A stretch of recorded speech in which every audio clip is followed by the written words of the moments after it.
ఇప్పుడు simple example చెప్తాను మీకు షాకింగ్ ఉంటుంది, డిఫరెంట్గా ఉంటుంది. బట్టి విక్రమార్క బుక్ రిలీజ్ చేసిండు.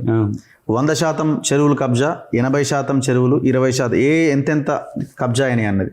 100% కబ్జా అయిన చెరువులో నార్సింగి 2 అనే ఒక చెరువు ఉన్నది. ఎక్కడ అది మైహోమ్ అవతార్కి పక్కనే ఉంటుంది. రోడ్డుకి అవతల మైహోము, మధ్యలో ఒక రోడ్డు, ఇవతల నార్సింగి 2 చెరువు మధ్యలో కడుతున్నది 9 ఎకరాల 25 గుంటల్లో అని బట్టి విక్రమార్క చూపిస్తాడు క్లియర్గా విత్ మ్యాప్స్తో సహా. 2014 ముందు చెరువు ఉంటుంది, తర్వాత పూర్తిగా కబ్జా అవుతుంది. హెచ్ఎండిఏ కమిషనర్ సర్ఫరాజ్ అహ్మద్ ఏం చేస్తాడు, ఈయన బట్టి అనౌన్స్ చేసిన తర్వాత ఒక పిటిషన్, 2 పిటిషన్లు ఉంటాయి. రేవంత్ రెడ్డి వేసిన పిటిషన్ ఒకటి, ఆమె లుబ్నా సర్వత్ అని ఆమె వేసిన ఒక పిటిషన్, 2 పిటిషన్లు సుప్రీంకోర్టులో విచారణకు వస్తాయి. లేదు అసలు అక్కడ చెరువే లేదు, చెరువు ఉందని అబద్ధం ఆడుతున్నారు, ఆమెకు పెనాల్టీ వేసి ఆమె పిటిషన్ డిస్మిస్ చేయండి. ఎవరు అంటున్నారు? హెచ్ఎండిఏ కమిషనర్ అంటున్నాడు బట్టి విక్రమార్క లిస్ట్ అనౌన్స్ చేసిన తర్వాత. చూడాలి, ఎందుకంటే ఆ చెరువులో నేను 1992-93లో నార్సింగ్ 2 నేను మా చెల్లెను ఆడ హాస్టల్లో తోలి ఆడ కాళ్ళు నీళ్ళలో పెట్టుకొని ఈవినింగ్ ఎంజాయ్ చేస్తుంటే పక్కన మైహోమ్ అవతార్ పక్కన. ఎప్పుడు 92లో అప్పుడు అసలు ఇప్పుడు ఈ చిత్రపురి కాలనీ అసలు ఏం లేవు. కొంచెం 6-6:30 అయ్యేసరికి దాంట్లో మంటలు వచ్చేది. వాడు వెనకటికి మనం కొరిందాయాలనుకునేది, దయ్యం వస్తుందని లేచిపోయేటోని. ఎందుకు ఈవినింగ్ వరకు సూర్యాపేట నుంచి వచ్చి బస్సులో వచ్చి మైదుపట్నంలో 120 ఇట్లా వచ్చి దించేసరికి 4:35 అవుతున్న క్రమంలో ఎంత ప్లిజెంట్గా ఉండేది ఆడ. ఆ చెరువు, ఆ గుట్టలు, వాటిని చూస్తుంటే అదొక నార్సింగ్ 1 కూడా చాలా బాగుంటుంది. అదే అంటున్నా. అయితే మరి మనం సర్ప్రైజ్కి మరి చూడాలి మనం. నేను కూడా కనుక్కుంటా కానీ అయితే విచిత్రం ఏంటంటే ఇవి 14-24 మధ్యన ఉన్నాయన్నీ కూడా బీఆర్ఎస్ ప్రభుత్వం హయాంలోనే వచ్చినాయి కదా. ప్రభుత్వం వాళ్ళదే ఉంది కదా, డౌట్ ఏం లేదు అక్కడ. అలాంటప్పుడు ఇప్పుడు మనోడు రోజుకో ట్వీటు, 2 రోజులకు ప్రెస్ మీటు పెడుతుండు కదా.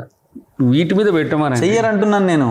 నేనేమంటున్నాను, నా పార్టీ నా ప్రభుత్వం మీరు ఆపాలి. ఇప్పుడు మీరు చెప్పాలా 22A కింద నిషేధ జాబితాలో పెట్టండి దాన్ని, ఫస్ట్ వర్క్ ఆపండి దాన్ని చెప్పాలి. ఇప్పుడు ముఖ్యమంత్రి గారి లక్ష్యం ఏంది? ముఖ్యమంత్రి గారే కాదు, మున్సిపల్ మంత్రి కూడా. అవును. అలాంటప్పుడు ఆయన బాధ్యత ఉన్నప్పుడే హైడ్రా లాంటి వాటికి గతంలో ఉన్న చట్టంలో ఉన్న వాటిని పిక్ చేసి మనం దానికి ఒక స్పెషల్ టీం అసైన్ చేసినాం. ఈ స్పెషల్ టీంకు ఇప్పుడు వీటిని లేక్స్ పరిరక్షణ కొరకు ఒక పోలీస్ స్టేషన్స్ పెట్టాలనే ఆలోచన ఉన్నట్టుగా నేను వింటున్నా. ఎందుకంటే 1000 కోట్ల భూములు, ఈ దందాలన్నీ ఇవే. ఇప్పుడు మూసీని మనము రీకన్స్ట్రక్ట్ చేసుకుందాము, అక్కడక్కడ చేద్దామనంటే అక్కడ వద్దంటుండ్రు.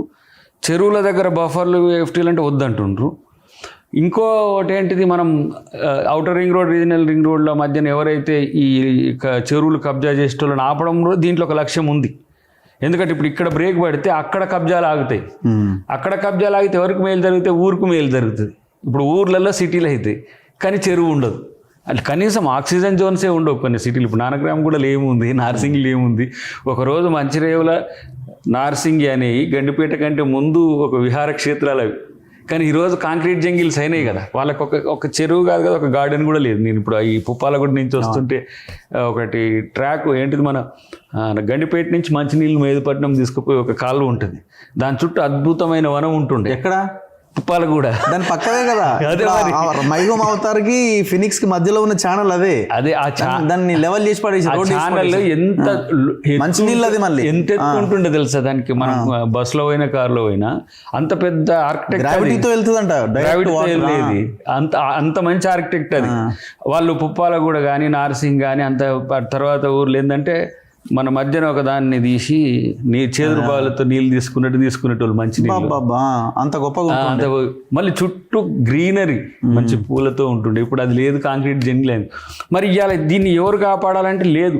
మున్సిపల్ అంటే ఏంటంటే పర్మిషన్స్ ఇవ్వాలి, పర్మిషన్స్ ఇచ్చి ఎంక్రోచ్మెంట్ ఉండని, డీవియేషన్స్ ఉండని.